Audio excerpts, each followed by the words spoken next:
mentioned Paul Lefoli? Michael might have. I haven't. Yeah, he's a really interesting guy. Just, it's so hard to understand his paintings. Like each of them have this like huge backstory. Paul Laffoley? Yeah, Paul Laffoley. Yeah, sweet.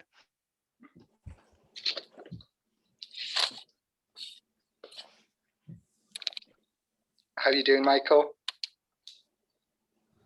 Oh, doing pretty well. How about yourself? Yeah, good, thank you. Oh, good. Yeah, just rushed home from work. We had a guest tonight, a guest speaker that was going to chat, a friend of mine, but he had to back out. Wasn't feeling quite well, so we're probably going to freeform this one. I think Eric has a few topics he'd like to bring up, and maybe we could go over some of our sigil stuff. And I wanted to give the opportunity for others to create a hyper sigil as well, if they wanted to do so. Otherwise, I'll just do it. But we also have to find a way to put them all the sigils in the same place, so I can do that. And I think I'd like them all in the next couple of days, so that I can work on this over the weekend, if possible. And then I can present the hyper sigil next week for everyone. So, Eric, what was the topic that you were thinking of bringing up? Well, I was thinking about synchronicities, and I had heard something about ARGs, or alternate reality games, producing a large amount of synchronicities, and like the CIA had looked into this and into the dynamics of an ARG.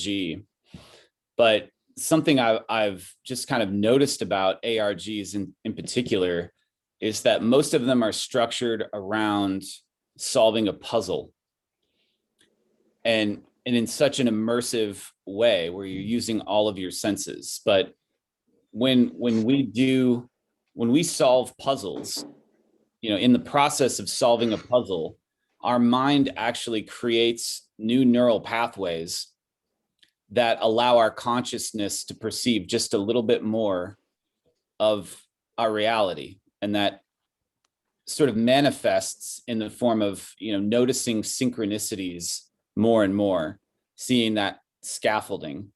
And so this act of solving a puzzle in such an immersive and interactive way is actually changing your brain to be able to recognize patterns and notice synchronicities, and sort of bring your mind closer to a mystical state. There's a thing that maybe ties into this a little bit that I was thinking of kind of putting forward too. And it was just a little post on Instagram that got me thinking. It was the etymology of magic, logic, technique, and rhetoric.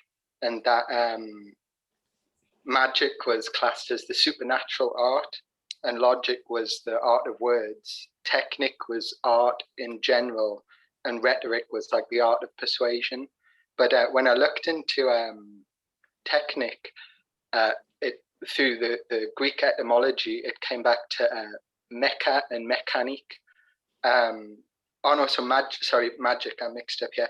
Magic came under mecha and mechanique, the etymology of it. So that mechanical things, or like a mechanic is essentially a magician. That was the root of the word. Anything that dealt with mechanical things like laptops, phones, like we obviously think now it's a form of magic. Like if you showed somebody that 300, 400 years ago, they would swear that was magic. So I found the etymology quite interesting, and that might link into the fact that things like laptops where you're playing a game in alternate reality, it's really like getting immersed in magic. And that may be you kind of sharing your mind with the computer to a degree, putting your energy into that. That may crop up more synchronicities. Yeah. Oh, I totally agree. I love this. Yeah, I think creating reality within reality is a part of this magic too. But I really love the mecha and magic and mechanic aspect here. Yeah, it Because made me remember like steampunk and like Japanese anime. And I always thought I love anime, and I see like a lot of hidden things within it. There's like Kabbalah references and this kind of lost era of time where people knew how to use machines, and they'd use sigils to activate the machines or runes, things like this, like people getting inside of mechanical bots. And at one other little interesting thing that tied into this was the first tanks that were made, I think it was in Croatia, and they were made by artisans. So they were not made in a factory. These were made by people who are extremely skilled in metalwork and knew like the intricacies of gears. And apparently these first tanks were built in Croatia by, you say like mechanic, it's a magician. And then it made me think of this like hidden kind of steampunk era where people were using machines through possible magic knowledge. I don't know if it sounds a bit far out, but I was kind of exploring that avenue a little. that's a cool thought. And yeah, I watch a lot of anime too, and there's threads of that run through all of anime. But I also like the idea that we may be, with magic, creating a structure that in the future will be technical.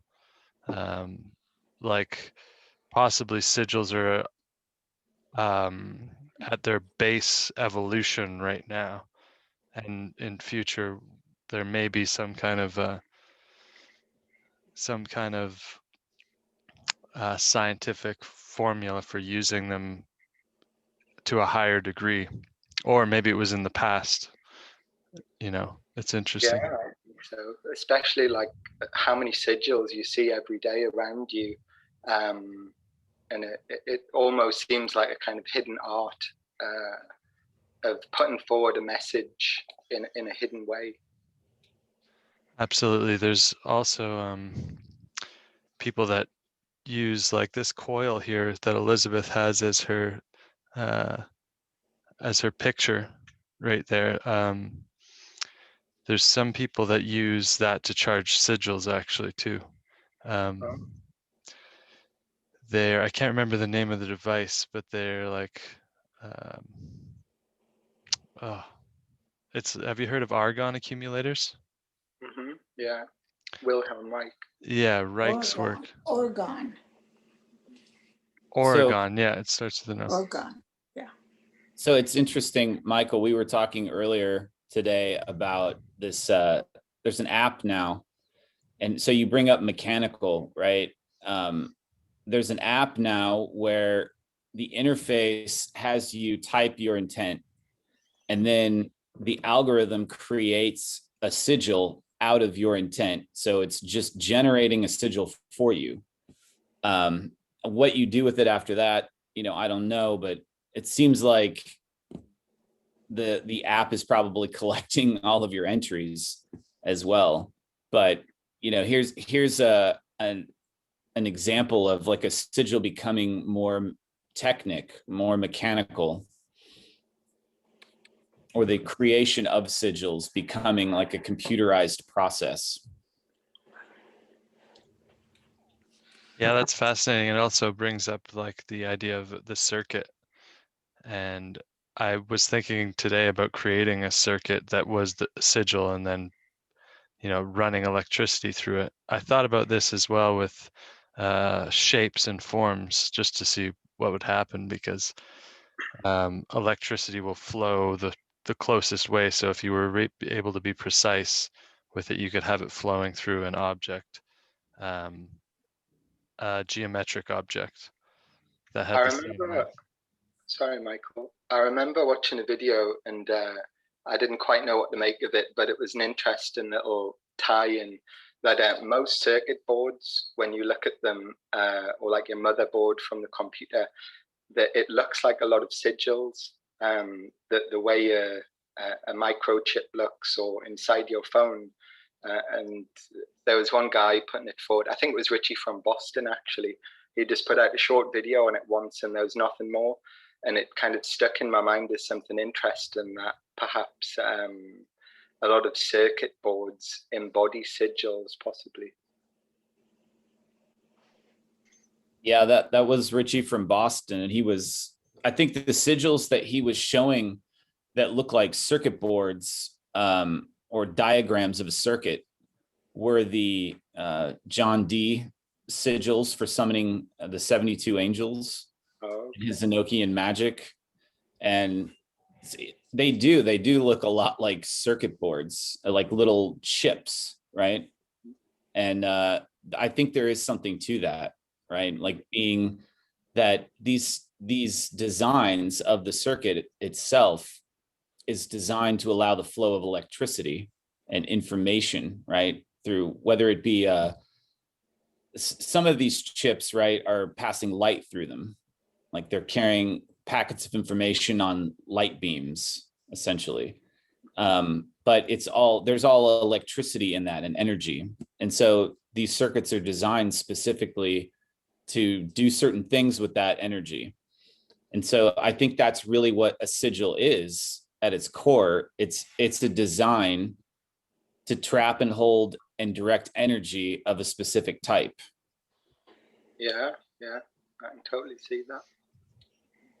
Yeah, so I'd agree. Sigils already have been mechanized, right? Mm-hmm. Yeah, and that the etymology of it as well, just like technical, if it's a technical thing. Oh, sorry, what technic was art, and it was mecha or mechanical, that was magical. James said that's how you wirelessly charge. I was gonna just bring that up because I think what he's referring to is the coil, the copper coil. And if you have, like, through a generator, or like, I'll just explain it as a generator, but you wrap copper around a shaft and then you spin that, and that creates a magnetic field, and then you can transfer electricity through the magnetic field. It's called induction, and that's one way, like, generators create electricity. But yeah, having a copper coil does create a magnetic field as well. So this is a subtle energy that you probably wouldn't be able to detect with you could detect it with a voltmeter or something that was really sensitive, but yeah, there could be this charging of just having a copper coil under a sigil of some sort. There are devices, I was trying to figure out the name of them, but they use scalar wave technology, and that's creating these copper coils and then having a symbol and sigil, and then using some kind of device to amplify that. But I haven't looked into them enough. It makes me think of hieroglyphics a little bit, and how kind of a lot of people think the pyramids were some kind of device of some kind, that all those sigils kind of across the walls in all the ancient buildings. Yeah, James, do you want to, you were saying it only works if the turns are harmonic, and I'm guessing you're saying like the ratio of turns, and this has to do with voltage and upping the voltage from one place to another. If that's what you're talking about, let me know. Or if you have something to say about how this works, we'd love to hear you. I don't think his audio is working. He said something about not having audio, so I think that's why he's typing in the chat. Okay, cool.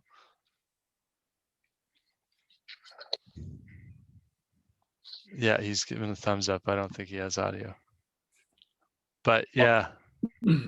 Underneath the, I think it was the Mayan pyramids, they found mercury. And I think it was underneath like a temple floor. There was this mercury there. And so it's really unknown what they were doing with mercury, but don't they use some type of mercury within computing? Or am I thinking of something else? I think it's crystal in computing. Crystals. Yeah. Can you guys hear me? Oh, we can hear you now. I'm so sorry, but yeah. So most of your solder, right? Anything conductive like that has been used for computers throughout history. If we could afford gold, most of it would be gold, but silver's pretty awesome, and so is mercury. All of these hold those charges, and yeah, definitely the transducer thing, Michael. But I was actually talking about that my phone, even though it's an inch off the wireless charger, that my phone will only respond to a sigil that matches the harmonic pattern of this sigil. And that I could hold this phone over 100 wireless chargers, but it would only receive a charge from a resonant sigil. And that sigil would look like a number of turns in a copper coil. So that the turns themselves, the labyrinth themselves, put out their own frequency, much like a radio station. And so if you follow that analogy, you could see how a sigil would be a pranic spiritual radio station, something that you're broadcasting on, into, through, and is imbued. The swastika, fuck, what a powerful sigil. It's still emanating through quadruple centuries, right? It's such an old symbol because it resonates with the Dipper. It resonates on so many different levels. That resonance is the wireless charge. That's what I'm trying to say. That the phone is the swastika, and the charger is the night sky. And throughout history, whether that charge we consider it good or bad, it will always be strong. It will always be powerful. It will always be a ley line, but in our crystal palace, because of the scaffolding that's around us that causes it to harmonize. Anyway, fucking awesome topic. Thanks. Yeah, really cool. I just wanted to say that we got 11 people watching on YouTube, and they were saying that they couldn't hear your audio, James, but we can hear you. Oh, did they get it? Okay, now it's working. Okay. Okay, sorry. Good. It could be I should stop talking, which is fine because you guys are freaking rocketed. We hear I'm you. just trying to stream it too, so thanks. So I was just looking through my notebook, and just when you said about the swastika, I watched a video by a guy called Andre Zertis on YouTube. Really smart guy, and he put a video up relating old symbols to quantum nano resonators. And I didn't really know much about the topic at all, but when you said it, there's like little things I jotted down at the top, like the shapes that were these quantum nano resonators, and they were all shapes that we kind of see repeated in old architecture. And like you said, like the swastika was one of them, that it's this tessellating pattern. And he said a lot of motors embody this similar patterning as well, and they all have the cross and the Star of David when you kind of rotate them round these lines. Yeah, that was interesting what you said. It tied in exactly with what I was looking at too.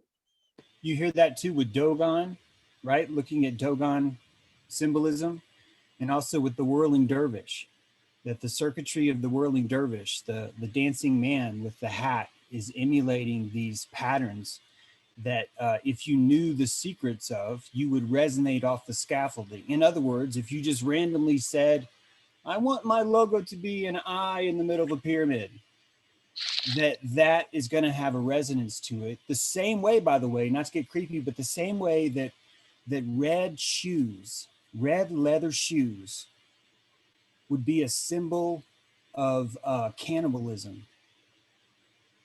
It's all these are resonance of the spectrum of light, of emotions, of sound, of flavor, right? The fact that bitter is bitter and sweet is sweet would make a white snow resonate virginity, no matter how much culture you threw at it, right? No matter how much you insisted, snow means whore, that it would never really stick because the scaffolding isn't allowing that resonance to happen.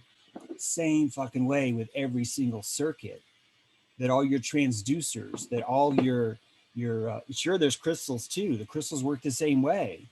And it's about angle. You can only strike the crystal at the right angle. That's the only reason why it works. That angle has to be aligned just like your spine. Otherwise, it's just a rock. And when you hit it with electricity, it doesn't come back and go, oh, I like it. No, it deflects it. Instead, you hit it just right. Not only that, it gives you a quartz beat. It fucking starts playing drums automatically. And you can trust, it'll work. So it's like, yeah, it's a whole other, you're awakening the spirit of that crystal, but only if you approach it from one particular angle, the cleavage. It's the only way that circuitry works.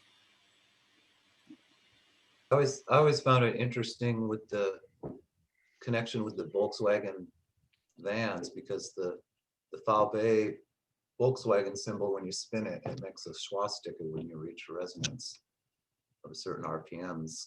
It resonates as a swastika, and so all those hippies were swastikaing around all over the place with a backwards peace sign, but a right ways swastika.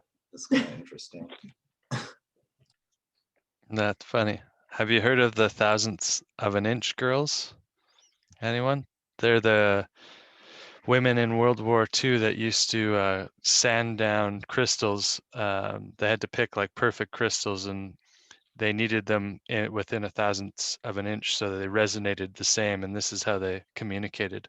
This is World War I believe. But yeah, they had all these little squares that were crystal squares.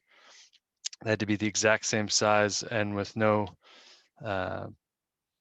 defaults, or sorry, deficiencies. But yeah, they resonated at the exact same frequency. Anyone that talked on them could hear them if that sound or that frequency was amplified to all the other crystals. It's just pretty amazing. So did you say were they 1,000 crystals cut from one crystal? Is that No, it doesn't matter which crystal. They just have to be the exact same size. These Okay. women were called the thousandths of an inch girls because they had to sand these okay. crystals within a thousandth of an inch. I get it. I didn't hear that first. So they had to be the exact same size so that when they were charged or amplified, they resonated at the same frequency. You just described the process of pulling silicon into an oven and spinning it into a crystal and chopping it into a wafer to use as RAM in a computer. That's cool.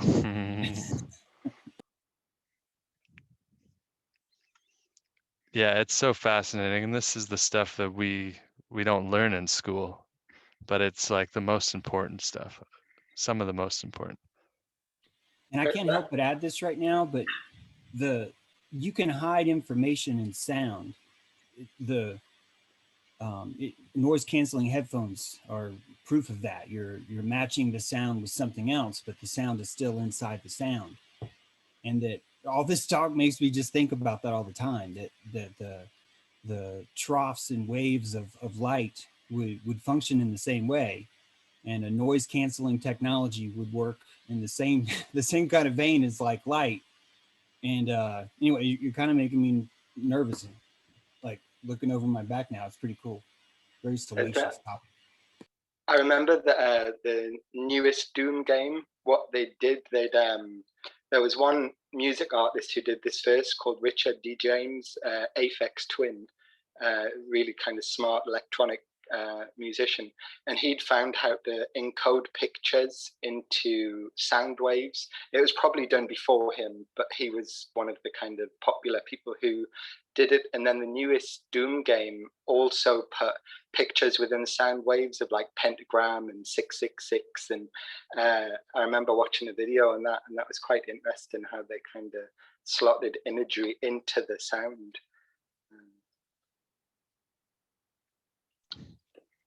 That's back a long time ago, when I was about 19. This friend of mine and I used to have this thing called a real-time sound analyzer, and we would stick a mic in the room and you know, phase out pink and white noise. And I used to try to listen for it, and it's an interesting kind of a thing to, you know, I always thought about that. That's always been in my mind, like a room has a sound, you know, that you can listen for. It's an interesting thing to think about. I wonder if there was a way to build some sort of device that could listen into other dimensions, right? It was just so acutely tuned into a certain frequency, like kind of like how dogs can hear frequencies that we can't hear. I would imagine that there are these frequencies that we're not seeing or hearing, and that, you know, maybe there's a way to identify a frequency like that and tune into it and record it. I mean, it seems like it should be possible. Well, I would argue that synchronicity scaffolding is that very thing, and that only when we're comfortable enough and have enough silence in our witness, like to see, you know, to see the patterns, to see it all, we're seeing the meta pattern that forms above it. It's a meta resonance, and that's symbolism, that's archetypology, that's magic, that's belief. If you think about a caster who's playing the record and he wants the record to sell, he wants the record to sting, he wants the record to appeal to every nipple that ever existed in the world, he would be looking for things to inject into that record.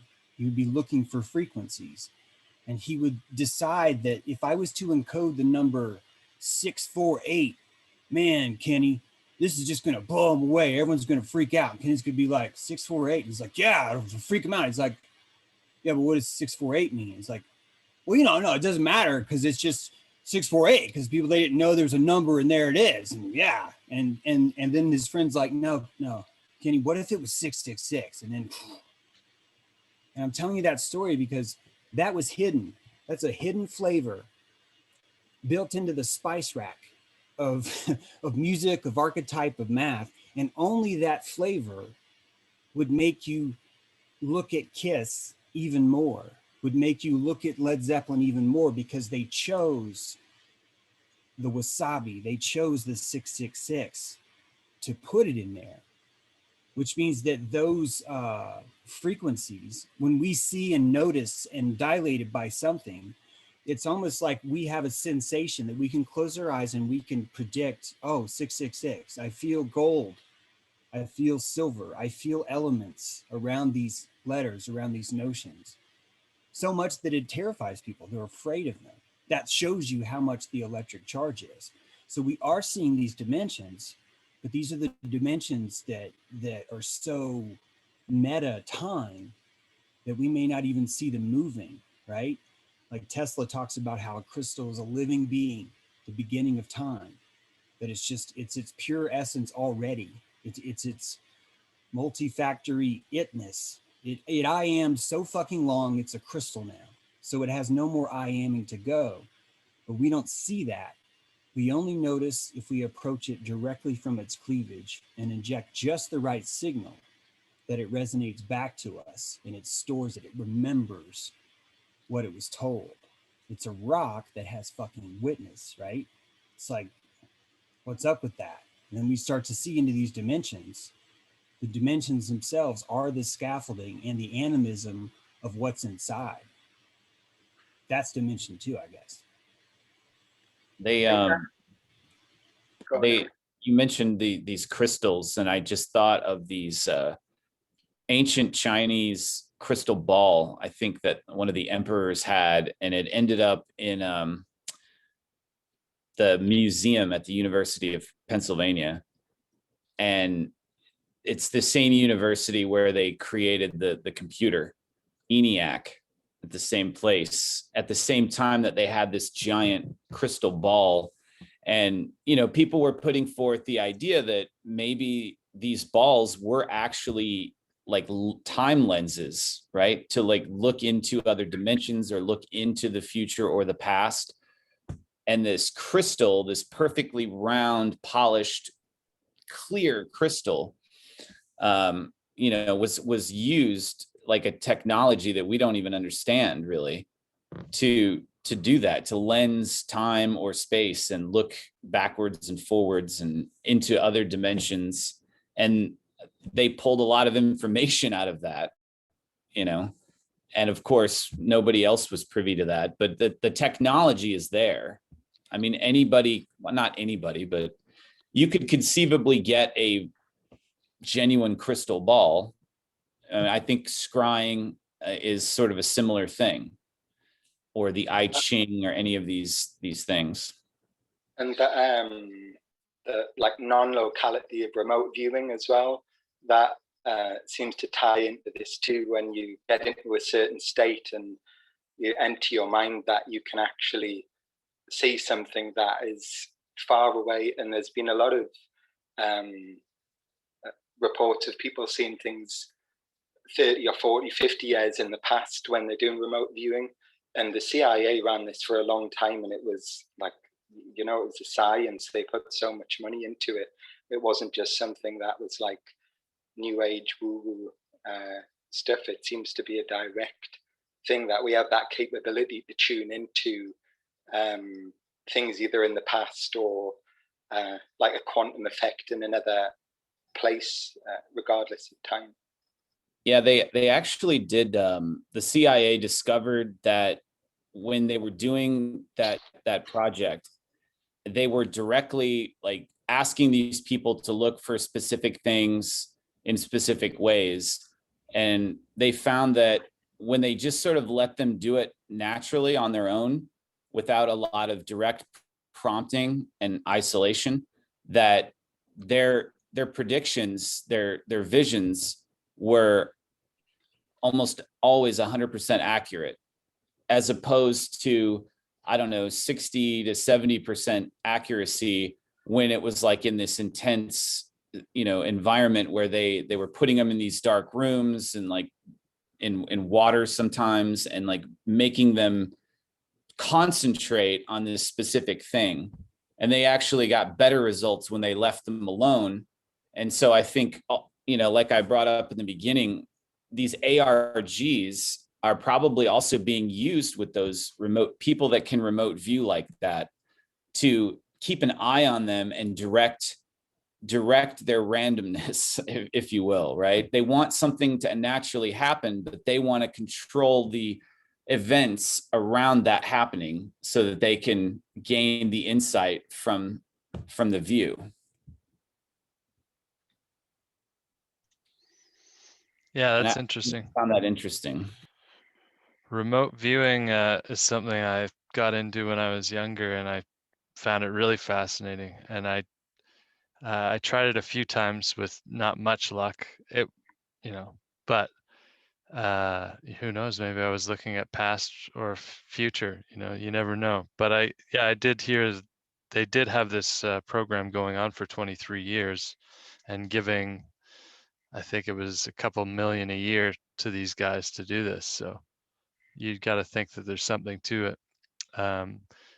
But yeah, they used to take an envelope with either coordinates or something, and then there was a specific person you usually worked with that would give you prompts, and then you go by feel. As kind of, they would prompt you to something, and then you just write something like wet, or just these little words, and they kept on building on it, and then you'd have a picture eventually. And there were some people that were really good at this, but it was, I've heard them talk about it too. But the thing is, I never know for sure if it wasn't something else going on too. But I find it really interesting and fascinating and something to look into. Hey, Michael, go ahead. James, sorry. No, you go ahead, Alex. What you were saying, Eric, reminded me with trying to remember here. Oh, it's okay, I've lost it. You go ahead, James. I'll remember. Shoot, I'm sorry, Alex, because I Okay. love what you bring. I want to go back to Eric too, because the crystal.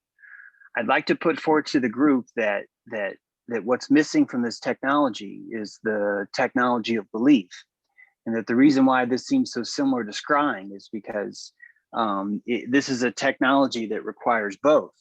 The anointed one, right? The Mashiach, the Messiah, is one who's anointed from head to toe, and probably cannabis oil. He's dilated in every single way, from what his fasting to everything.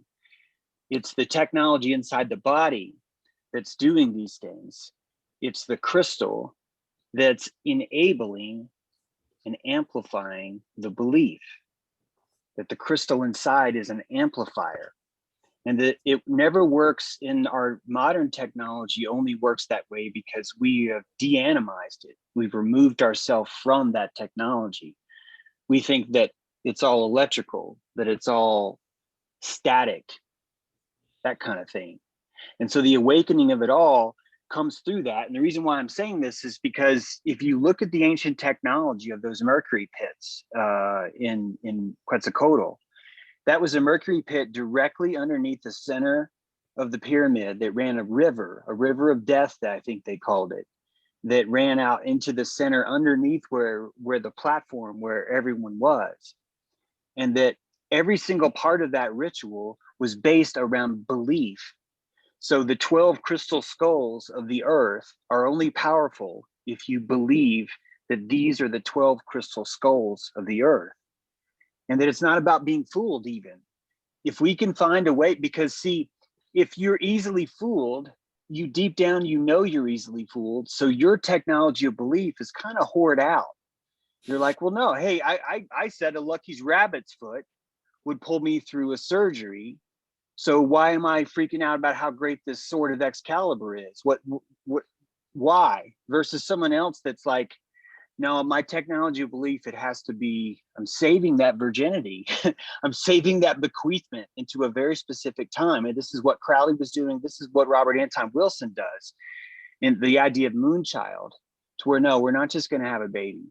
We're going to have sex on the waxing moon at the high point of the great circle, in the location that matches the numerological significance of whatnot, when the tide is exactly blue under the second full moon of the third. That is like, fuck, you're so, it's not about the alignment. It's not about the physicality of the things. It's about the technology of belief that you realize you could pull from the synchronicity of that one event, which is why time is so important, which is why the fatality of time is so crucial to this magic, because we're allowed to find these alignments that will never exist before. So you realize you're burning that opportunity on that specific point. So the case I'm trying to make here is that we keep getting lost in the furniture and the props of magic. And the entire time, what's been working is the exact same that's working with medicine.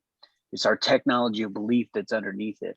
I think it's really important to get into the theatricals as well, though, because this helps the belief, right? They both the work ritual well together. Yeah. Whoops. Absolutely. Sorry, yeah. It secretes, right? The ritual secretes. It reminds me also of, just history in general. You look at the history of certain people and certain places, and you get these really almost mythological stories about people, right? And then everyone puts their belief into that story about this person. Like when you say Benjamin Franklin, most people like, oh yeah, you had put the key on the kite, but that didn't really happen. And yet that's what people believe, even though it sounds retarded. You know, it sounds like something you'd tell a child, like a children's story. It's a fable, and people believe it, right? They put their belief into it, and it sort of does make it true. I guess if enough people believe in a thing, it's really hard if you don't believe in it to make it not exist for you, I guess is what I'm saying. So it's like, it depends on how many people's belief is being poured into a certain thing, right? Because if only I believed in something, it's real for me, but for you guys, there's no impact on you. You're not going to sense it or feel that or see it. But if most people believed something, the few that didn't believe that thing, it would still be manifested in a way that they can see it. They just don't believe in it, right? So it's not like they can't see it at all. But I don't know. Does that make any sense? Yeah, man. I know what you're saying. Go ahead, James. Yeah, I was going to just.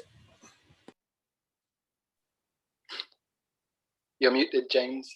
Oh, James, you muted. I was going to add to that in a lot of ways it's even kind of before belief.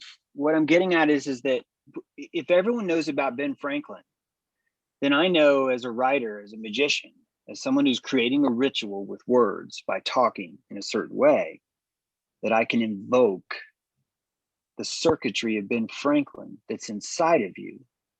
And I can do that with 2 words, that I don't have to talk about patriotism or some weird looking dude who makes oats, you know. I don't have to go through any of that. I can just go right to Ben Franklin and it's going to pull something. Now it's my job just to create it, to write it. And this is what politicians do. This is what music does. This is what fashion does. It appeals to the fashion of the circuitry that's already inside you. So in a way, you could look at a magician as any publicist is a magician, because they're plowing the fields of their mind, creating certain holes that they want to be standardized, because they want to know that map that they can cheat on next, that they can tax next to drop their charge in and say, Benjamin Franklin was a pedophile.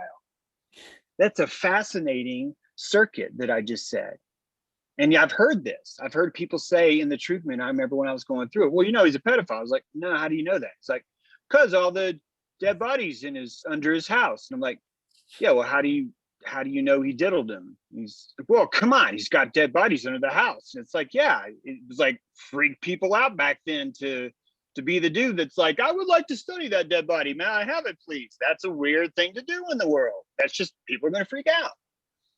But that creates a circuit. And that circuit is only strong because someone knows who Ben Franklin is. And here's the kicker. They know who Ben Franklin is, and it makes them feel a certain emotion. So the magician isn't trying to even necessarily invoke that emotion. He's trying to double bounce. He's trying to create a slide, a circuit, a bouncy pinball off that belief. And the best way to do that may be to find that belief that makes him feel so good and go, that guy's a pedophile. And now that dude's like woke. He's like, how dare you? Wow. And now you have a circuit started. Now you have that pinball loose, right, on the field, so it can do or say whatever you want. A good magician doesn't give a crap if you like or dislike. It only wants that flipper, right? That's what makes Trump such a master on the carpet. That dude's a master on the carpet. It's phenomenal how well he does what he does.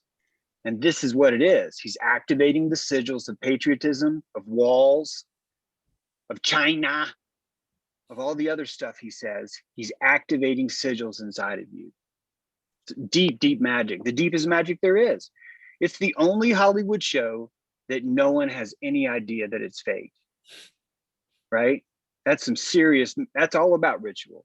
And it has nothing to do with it being real, does it, Michael? In fact, the fact that it's not real makes it work better because it's more controllable. Absolutely.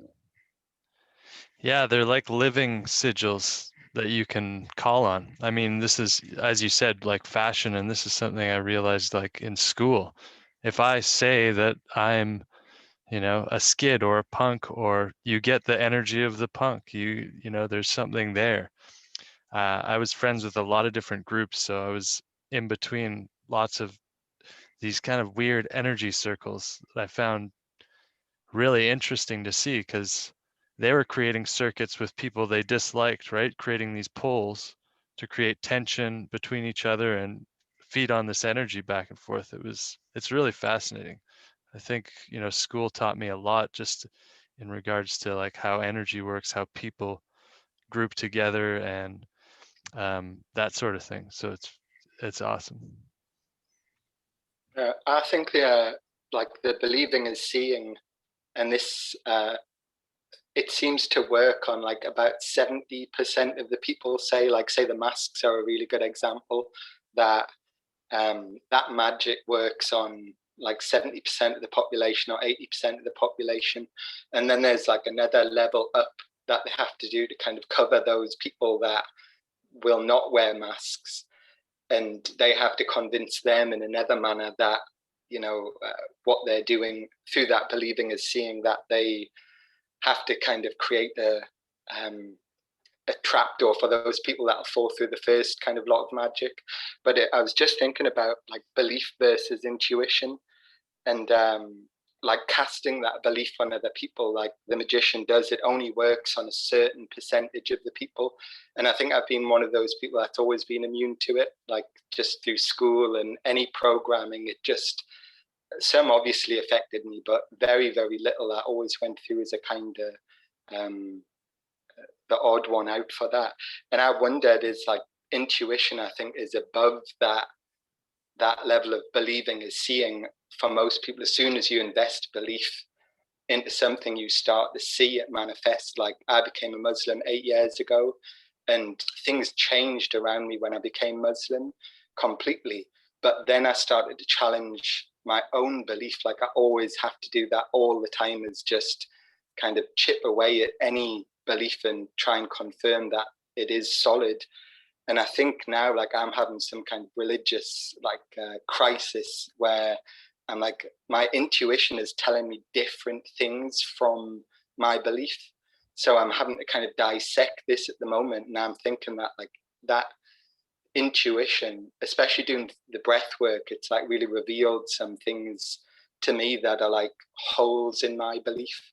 And I find it very interesting to do that. I don't find it disturbing too much to do it. Most people, I think, find it really, really disturbing when their belief is challenged, but I quite welcome that thing. But yeah, I'm like right deep in the middle of it now, where it's like trying to take apart my own belief and see what holds up. Alex, I really resonate with what you're saying. Like I went through almost the same thing when I became a Christian, right? Everything changed around me, and I changed too. Like I could notice that I was a different person after having like this experience. And I guess my interpretation of that experience was that this was leading me to Christianity. Right. I looked at it through that lens of understanding. And I started studying the Bible and reading all these books and, going to church and getting involved with the church. And then, like you said, I started to question what I was being taught and learning. Like I was being told, you have to read the Bible this way. And I'm looking at it and I'm seeing things that they're not talking about, or they're denying are there. And so then, yeah, those questions started gnawing at me. And then I started looking at magic and the occult in a different way as well. Like I stopped seeing it as just evil, that I need to understand it so I can fight it. It was like, okay, it's not really evil or good. It's just this thing that's there, right? And you can access it and you can learn about it and use it, but you don't have to be a dick about it. And, obviously then the people that I was around didn't like that, and I didn't really advertise it to them that I was having these thoughts, because I already knew what their response was going to be, was to drag me back in and try to get the demons out of me. So I just slowly but surely moved along, right? And I just sort of started following where certain things were leading me. I've whether it's God or whatever it is that's drawing me places and putting things in my path to learn and understand, I just kind of roll with it, and it takes me to these different places, and I feel like I'm progressing towards something, some deeper truth or deeper understanding about myself. But yeah, I feel you with the that pressure, right? That struggle. Yeah, it's exactly the same place I'm at the moment. It's just trying to follow what you feel is really right, but it's almost beyond feelings. It's beyond that word of just like, oh, I feel I'll do this. It's like there's a much deeper thing. Like, I think what the soul actually wants, like what the deepest part of you, and it's not about desires, I think, either. It's more about, like you said, a calling, like something is putting things in front of you to analyze and to digest and think about.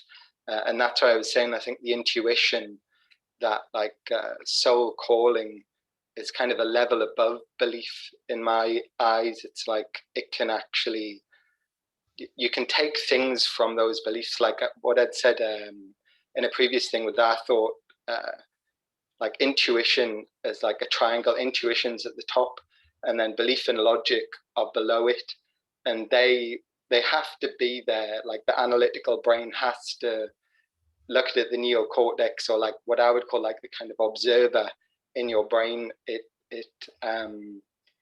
shouldn't be the belief or the logic that is the leading force. I think that's when you'll always get closed off, because if you're following logic all the time, everything has to be logical to you. When things happen that are out of the ordinary, it just breaks down your logic. You'll make excuses and try and build up a structure of logic to support that which is essentially a belief. You've created a belief, and that's not a true thing. It's a construct of the mind.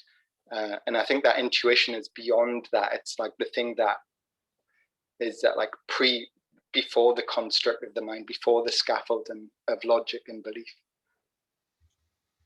Yeah, and I think that when you get into belief, when you believe something, especially like a religion, right? A set of tenets, and there's certain protocols of the faith and all of these things, it becomes part of your identity. Did we lose Eric? I think we might have lost Eric. I'm sure he'll come back. But yeah, the belief is an interesting one. I like how you're talking about intuition, and I can relate this to a lot of experiences I've had in my life. And back when I practiced ceremonial magic, because I loved the idea of magic when I was a kid, right? And I always wanted to be able to affect the world around me, and I saw this subtle nature to it. And I loved reading grimoires, and this idea of believing something enough to make it happen too was always fascinating to me. But I also would read, like, the Golden Dawn stuff and a lot of this stuff, and it was so specific about what you were supposed to do, what time of day, all this things. And I realized that this is just a theatrical thing. This is a way to get your mind believing in this and saying, oh, I have to do this, I have to do that. But I would see things and I would go to do certain rituals, and I would just be like, oh, I don't have that, this works. Intuitively, I know that I don't need that. I can substitute this, or if I use this, and you just kind of know these things as you're doing it. And I feel being in touch with your feelings while you're going through ceremony is something really special. And I think, like James, you do it as you do the dojos, and because the dojo I'd see as a ceremony. and being in touch with your feelings and your intuition as you go about this ceremony is really important. And because things will come up, and they always do. But as I was doing these ceremonies and rituals, I got some really interesting results and was able to. They also had to do with the books I was reading at the time. Like I was reading books on experiences of what was his name? The guy that started writing about the Greys. Anyway, his book Communion. It's like I was reading alien stuff right at the time, and this is right out of high school, and I just found this stuff fascinating. And as I was experiencing these experiences, they would come in that form, because that's what I knew, right? And that's what I was reading and what I was submersing myself with. So I had like experiences of beings around me, while I was opening up my mind to these things, and these ideas and these beliefs and ritual within that. And a lot of really cool stuff happened to me at that time. And using intuition to find my way through it was how I got through it all. So I don't know. Sorry, Eric. I kind of went on, but if you could pick up where you left off. Yeah, where I'm did I lost. drop out at? Very beginning, at the very beginning, Yeah. sadly. Okay, yeah, I was just saying that when you put your belief into something, like especially religion, it becomes almost part of your identity, right? Like you were talking about with being a punk or being a goth, right? It becomes this identity. Your sense of yourself is wrapped up in that. And so when new things come into your consciousness, right? Other ideas that contradict what you believe, that's what makes it so hard to, balance these two things, or to even accept or entertain that thing. That's why I think that's why a lot of Christians and religious zealots, you can tell them something and they won't hear you. Or you see it in like the truther community, right? People get so ingrained in being a flat earther or whatever it is, and you just try to bring up some different concepts or get them to think about something new, and it's like, no, all my belief is right here and it's part of me. I have an FE in my name, so I can't look at this over here. And that's, but like Alex, with your situation and with mine, sometimes it's like maybe it hasn't become part of your identity to that extreme where, you're able to take in some new stuff more easily. I don't know, but that was just what I was thinking about with that.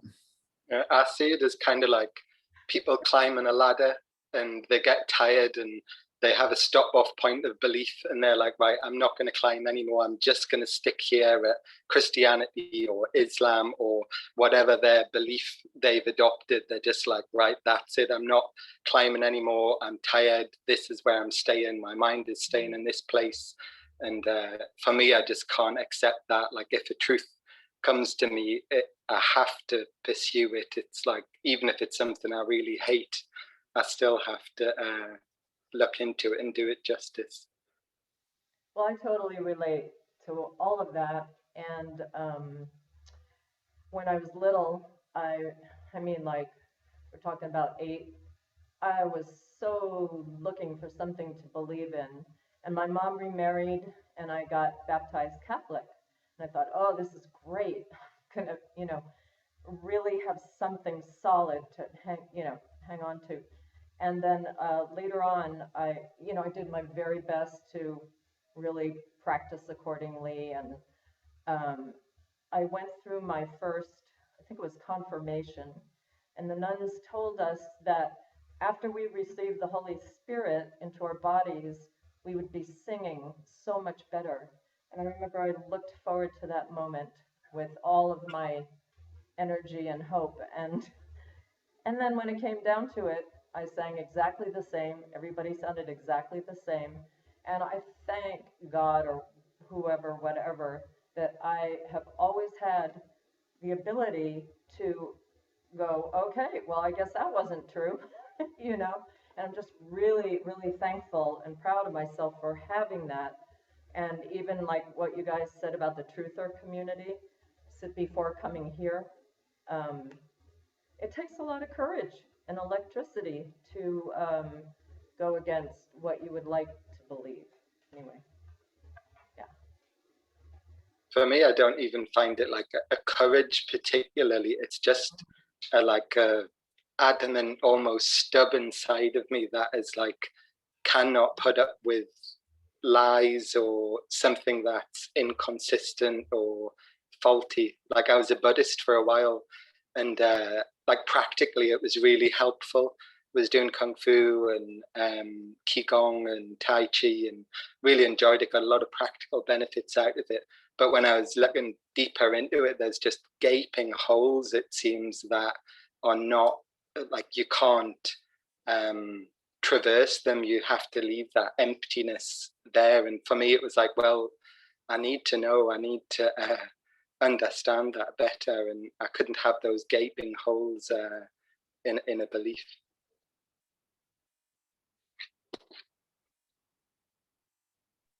Well, I'd like to make an argument, if I can, just one more time for belief. I think that I could show you the back of a boat and show you the wake behind the boat. And we could build an entire civilization that would function for millions and billions of years. And everyone would think that it's the shape of the waves behind the boat that push the boat from the back. And that the cavitation of that wake behind the boat is the force itself that's making that boat go. And we could build physics around it. We could build turbulence models around it, and it would all be true. It would all be true because we believed in it. And as magicians, I'm challenging each of you that you only think logic is leading things because you were told that. And you only think that, you only believe that because it's cool. And you've been rewarded your whole life to thinking that logic is your tenet. It is your logos. It is this magic spear leader that's out in front of you. And the problem that I have with that is that when I look at what life truly is, I'm talking about a single cell, I'm talking about a piece of yeast, a living, thriving being, that what causes mitosis is not logic. That what starts mitosis is belief. There's a belief that some chromosomes want to go over there. And there's a belief that we want to go over here. And you could call that intuition. And I would love to see what you do with that, Alex. But I'm really trying to gut logic right here completely. Because I think we're looking at it as cavitation behind the boat. And truly what's happening is this is all our belief. Because the triune brain shows you that if you remove your mammalian layer, you still function. And if you remove the, if you remove the top, the human layer, then the mammal layer, there's still this other functioning being. And that being never goes to sleep. It's living even when you're asleep, it's living. And it functions off smell. Doesn't give a shit about anything else except for that. And I would say to you that I think on the most chorus, deepest level, intuition, belief, whatever that is the same stuff. And that is the essence of life itself. And we see it as trying to survive, but we miss the profundity of what life is, that crystals aren't trying to survive. Mountains aren't trying to survive. Granites are not trying to survive. Trees are not trying to survive, that their world is defined in a much different way. They don't have this stupid belief that logic is pulling this train in any way. That what's really happening is the complexity of the organism is developed so much that logic forms as a cavitation behind its base urges. And that all of magic is belief, all of urge is belief, all of attraction is belief, all of intuition is belief. Even what you think is logical really comes down to what is petrified belief over time. This is the thing that I say that the least amount of people bitch at. That's all logic is. And it has a scaffolding, but that scaffolding is more built on the laziness of the human. It's not built on the scaffolding of the universe, because we don't see logic necessarily in nature. We see belief. You will see trees that will say, "No, I don't give a shit that I'm falling off a cliff. I'm going to still grow here and work out," right? You see them making roots in the most illogical, stupid places you could possibly imagine. Logic has nothing to do with it. It is purely about, I think it's purely about, I believe I can make it here. I believe this will work out fine. And that, from a syncretism standpoint, would make every single religion true, because every single religion is the practice of belief, right? And syncretism seems to fit everything, because everybody's right. It's just a matter of how shitty you are at realizing it. That we all have the answers. We just have different degrees of realizing it poorly, you know? And so belief, intuition, that's really what's going to get us there. It's not going to be logic at all. That'll always be what's holding us back, I think. But that's giving us the training wheels to go, well, this is why I thought that, because it's logical. And it's not. There's nothing logical about it. That leads you outside yourself. Now you're listening to the zeitgeist. Don't you think logic, don't you think, well, if you're saying logic is also belief, just petrified belief, it creates scaffold for new beliefs as well, wouldn't it?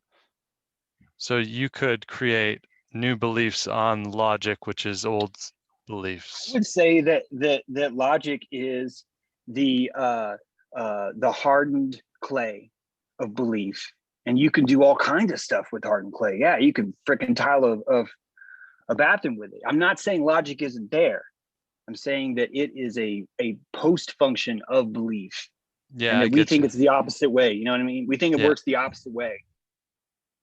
There's a specific logic is a quantification of belief, like kind of a quantification that you attempt afterwards. Sorry, but that's just exactly what, you know, like what you said about how everything can be true all at once, and you're just like, well, you know, it meshes together, and that's what's always led me on and compelled me, is when everything seems to still all be true.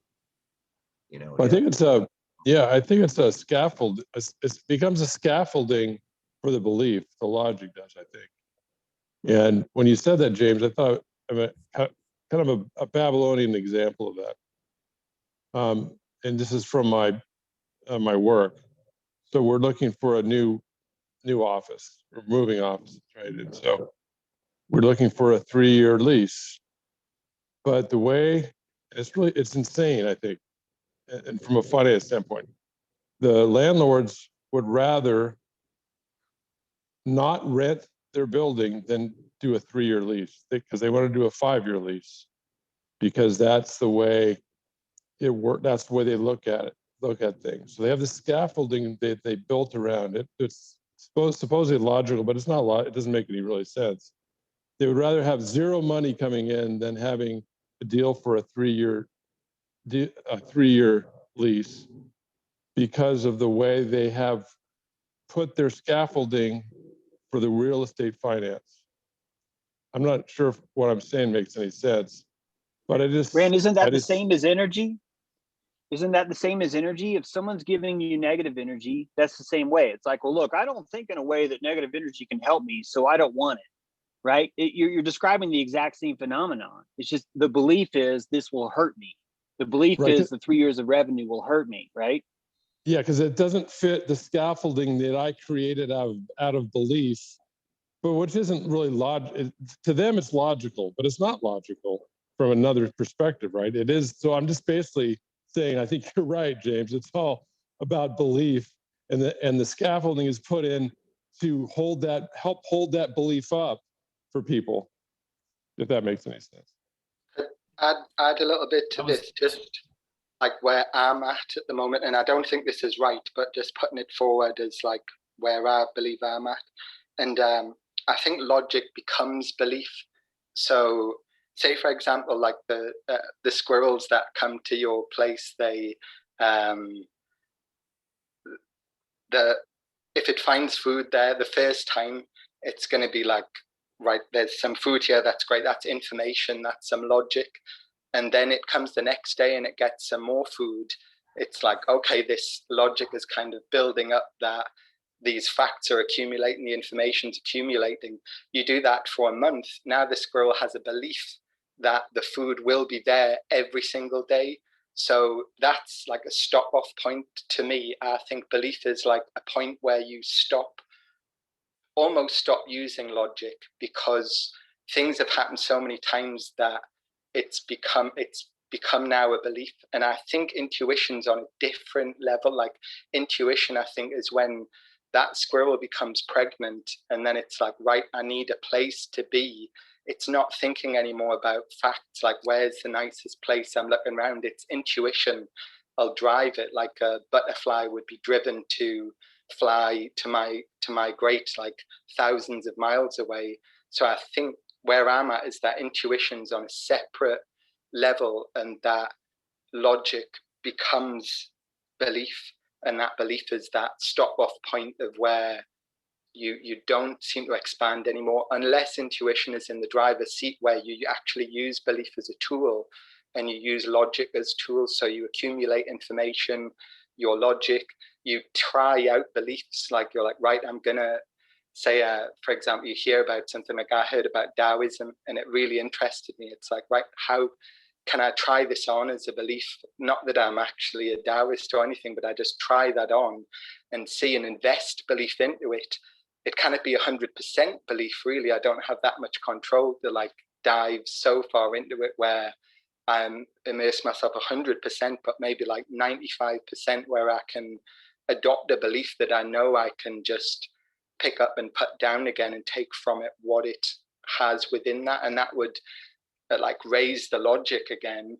Then the belief would get, the ability to use belief as a tool would become stronger, and the intuition still in the driving seat. But that's just where I'm at. It's just an idea. Yeah, no, I agree, Alex, that intuition is everything to me. I mean, and my intuition always makes the judgment, right? And it's not a logical thing. It's not logical at all, although I use logic a lot in my business or whatever. But it's the intuition which makes the difference, I think, in everything. And it's not, I don't know, and I see it more in pictures, and I get a feeling for it, because I don't think I'm very good at explaining things. So it's more of a feeling that I get, that, and I think it's tied to intuition, that feels right.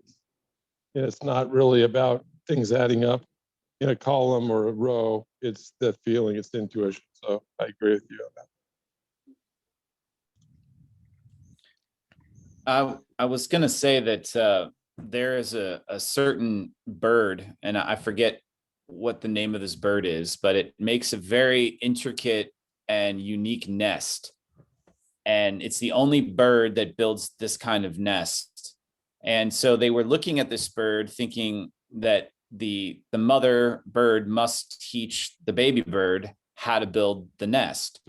But they wanted to test that hypothesis. So they took a baby bird from its mother and raised it in a captive location away from its mother, where it could not be taught how to build this nest. And as it became of age, right, it just knew, it started building that same nest. And it was, I don't know, was it ingrained in the DNA? Is part of intuition sort of linked to our DNA and our ancestors' beliefs? And I think maybe there might be something to that, but I don't know. What do you guys think about that? I think there is something to that, and I think it might have to do with the structure of our DNA and the resonance that is within the human form. But this is just kind of what I think when I think about that. James, Spiders, yeah, spiders have the same thing. It's epigenetically proven that information is stored. How to build things, how to do certain things is ingrained in our genes. It's code. Yeah. It's the salt, is it? I remember you saying about like the salt kind of, and that stuck with my mind, that like the male is the salty aspect and the woman is the oil, and that salt kind of transfers through the DNA, the being, and then that memories stored within the salt. And that might relate to the crystals too, like that crystalline structure. And that actually tied in with something else that I was thinking about when you were talking about the 1,000-inch women, that those crystalline structures that seem to activate like synchronicity, that if one resonates and the other one is the exact same shape, that information, the resonance is then passed between the two. So if we have like a crystalline salt structure within us and our like salt is in a certain resonant form, that other people that have that similar form we may experience some like telepathy or like deep knowing between us, or maybe that even ties into like physical synchronicities. Our bones Yeah. are made of layers of mineral crystals. So that would tie into the point of communication and stuff like that if we are crystalline creatures. And also that goes back to the 1,000-inch things. If our bones are layers of minerals that form crystals, and that all kind of ties in together also. And then in the past, when people have died, all of those things, you know, have formed crystals and that are earth. And garnets, when you find a garnet, they're when you break those down chemically, what they found out that garnets are blood, and the Indians used to call them blood tears. It's really interesting. And when you put like an acid on a garnet, it just dissipates into a red liquid. It's really interesting. So I think that that's all tied together as ways of communication. And I was thinking a while ago, it could even be part of intuition, you know, because of everything that Earth is made out of, we are, and the resonance of everything surrounding us. Oh, yeah, I'd never thought about it as the bones. That's a really interesting aspect of it, the bones being the kind of crystalline structure. Also, many of our bones having like phi ratios. Like the phi ratio, usually it's almost perfect from your elbow to your wrist, and then your wrist to the tips of your fingers. It's usually 0.618. And you have this ratio all through your body, and it has to do with 5, the number 5.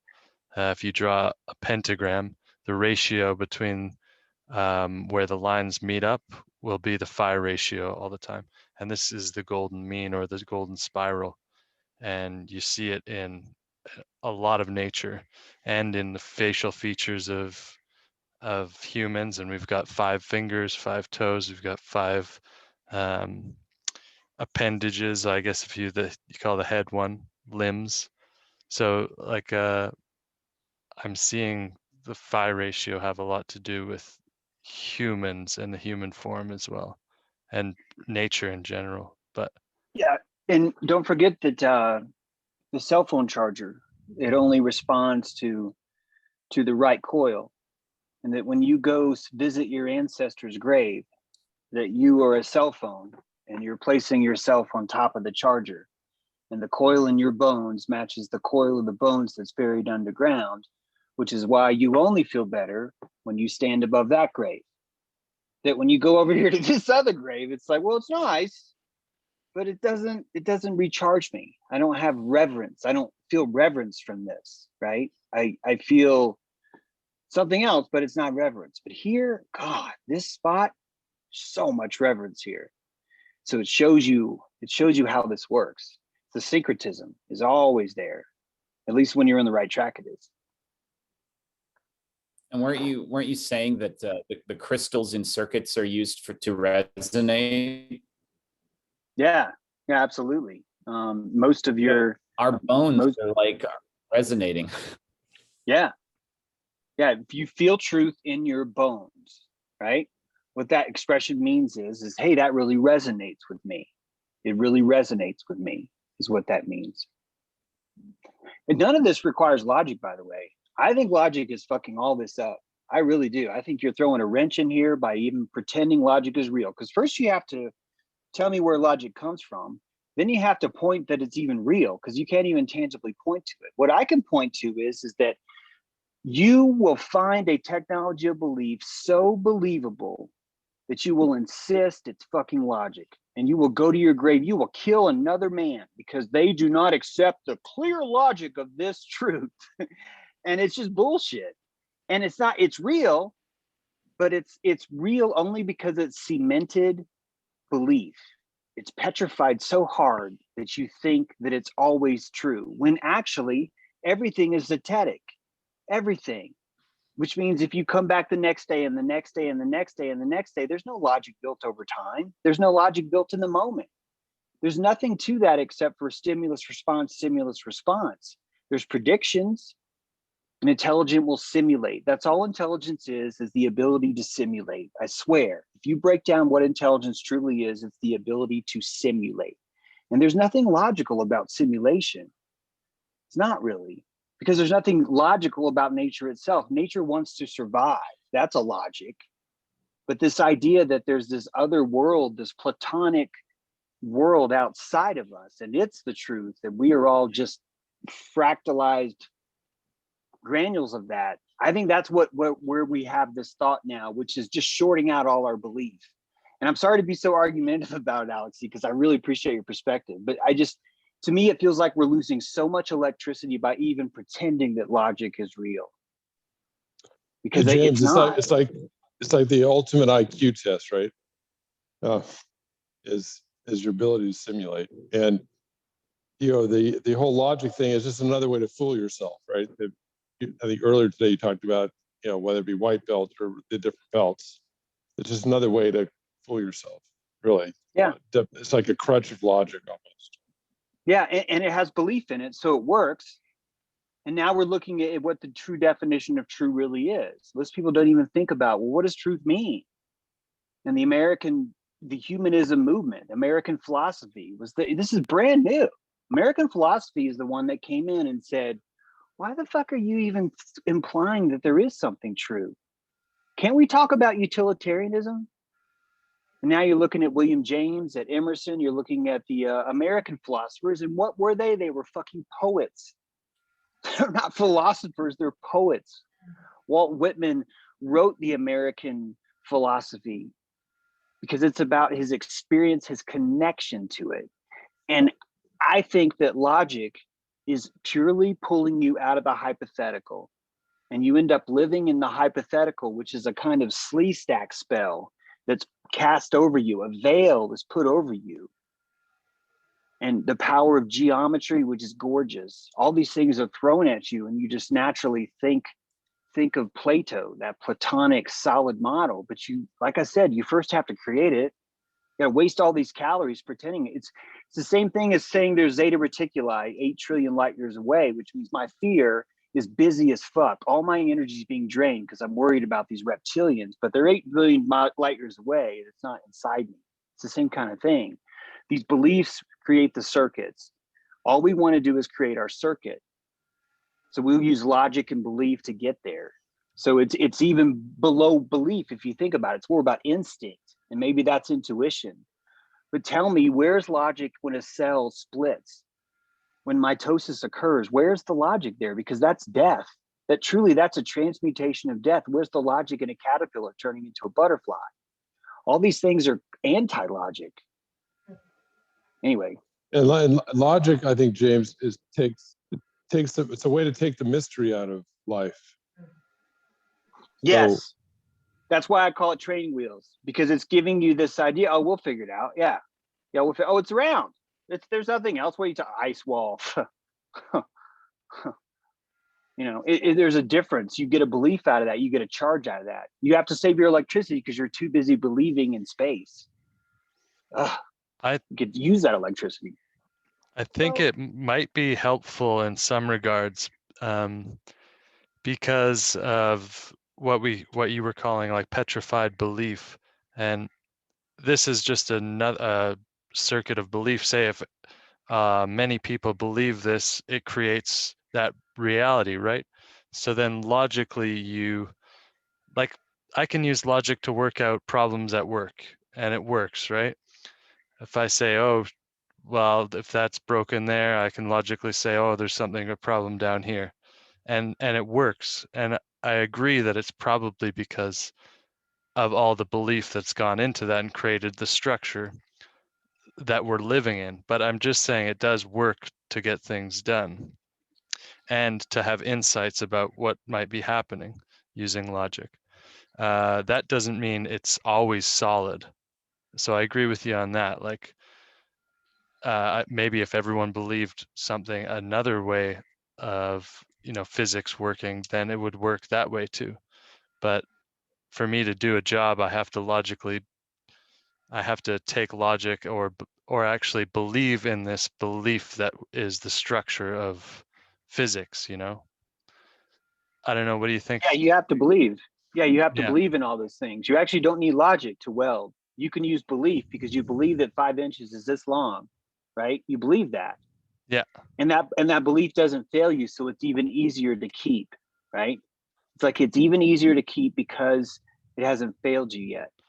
And so really what beliefs are, what we think logic is something that's been tested. The belief's been tested, the belief's been tested, the belief's been tested, the belief's been tested, and it's petrified.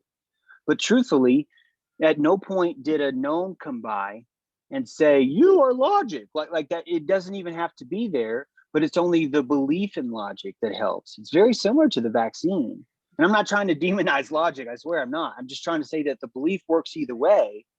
Special relativity, right? Yeah, That's I guess working that I way hear right you. now. You can take logic right out of it then. I won't even say I'm being logical. I'll say I'm using belief to do my work. Yeah, Occam's razor, right? And I'm not Yeah. even saying that should be the case, not at all. But look at how many calories we save if we took logic out back and shot it in the fucking head. Just think how many calories we'd save. Yeah, we might start pouring gasoline in our ear. I don't know, but man, there's a lot of we're losing a lot of calories pretending that this hypothetical is true, and I don't know if it is.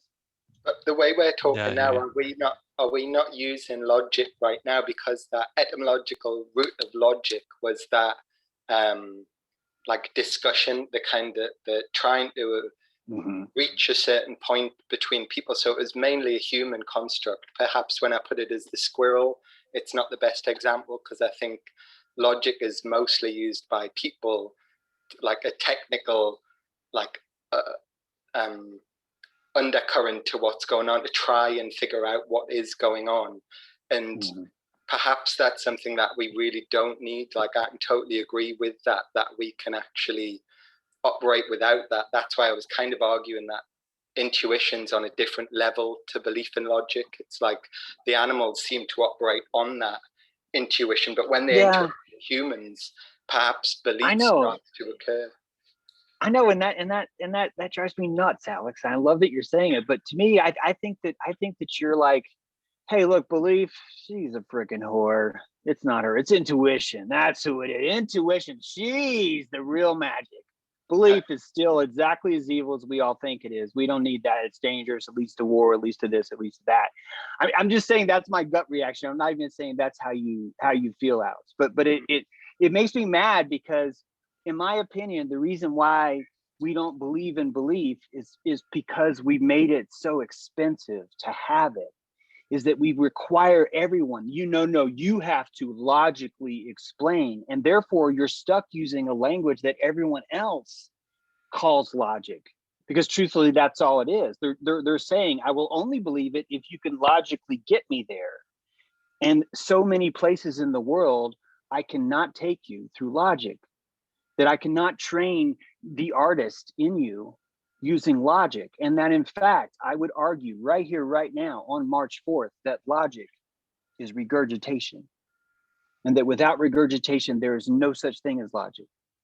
Because that's the only reason that makes you accept that logic is real, is because it was regurgitated to you by someone who had enough electricity to make you believe it without question.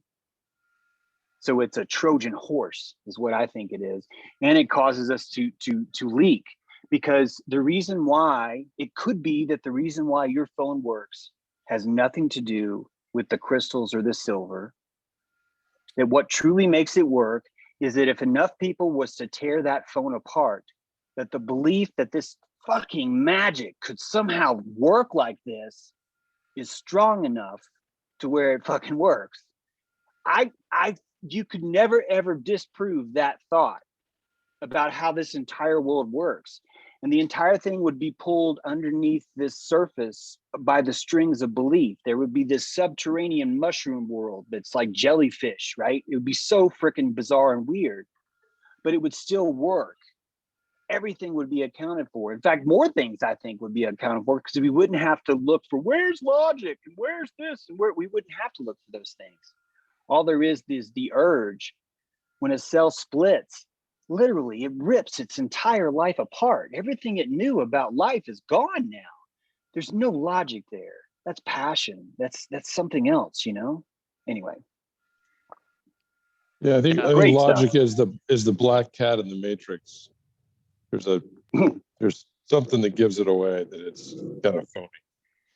We've got a We got couple about hands 10 minutes. here, guys, and we've got maybe a couple minutes. Are you able to make it quick, Deborah and Brent? Or let's go, Deborah. Yeah. Bring it on. What do you got? Really quick.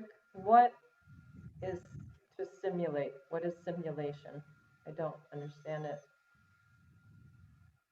To simulate would be